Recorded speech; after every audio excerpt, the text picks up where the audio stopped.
I get something, I look at what they have. Turns out I never learned how to just have what I have. Every time I get something, I look at what they have.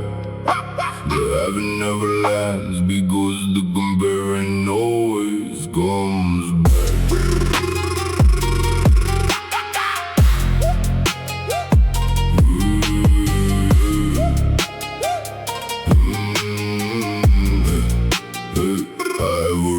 That activates the moment something good arrives in my direction, like it always understood that its job was to be measured against something further ahead, and it never quite survives the measurement, it lands dead. Before I've even held it, I've already found the one who has the same thing but better, and the having is undone by the context, and the context is whoever I can find who has the version of the thing that lives ahead of mine. And I became an expert in the lateral comparison, the quick scan of the room to find the person whose version of the thing I just received was better.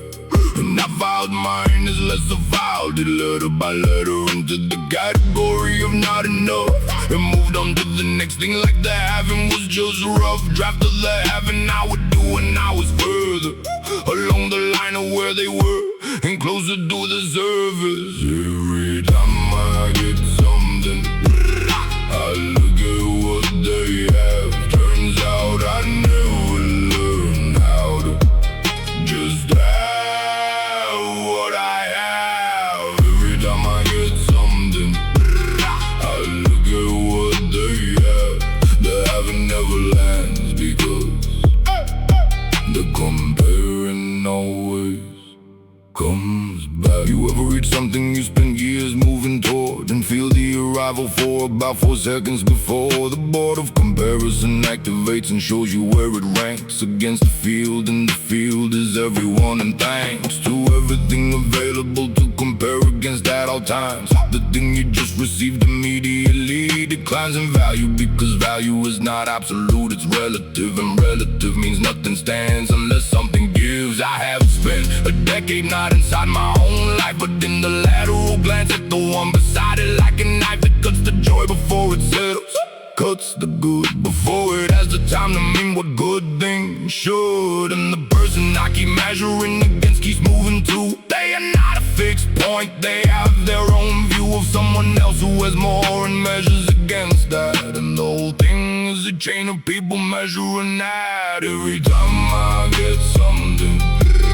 I look at what they have. Turns out I never learned how to just have what I have. Every time I get something, I look at what they have.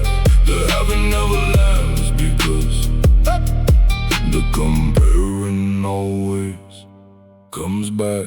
I got something real, and for a second it was enough, and then I looked and someone had more, and the second ended before I finished it.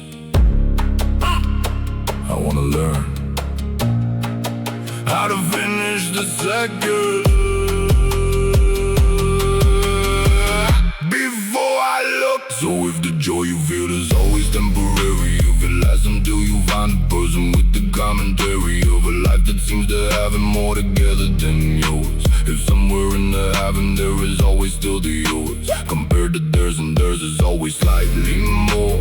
You are not small, you are not ungrateful at the core. You just learn to measure before you learn to feel, and the measuring became the reflex, and the real became the thing you never quite got to inhabit. Before the comparison came through with its habit of reducing what you have to what it's not, and you are allowed to stay inside the thing you got for longer than the 4 seconds before the glance. You are allowed to give the having an actual chance to land before you open up the comparison. You are allowed to have what you have, and let it be enough before you look. Every time I got something I used to look at what they had. I'm learning how to have what I have before the looking.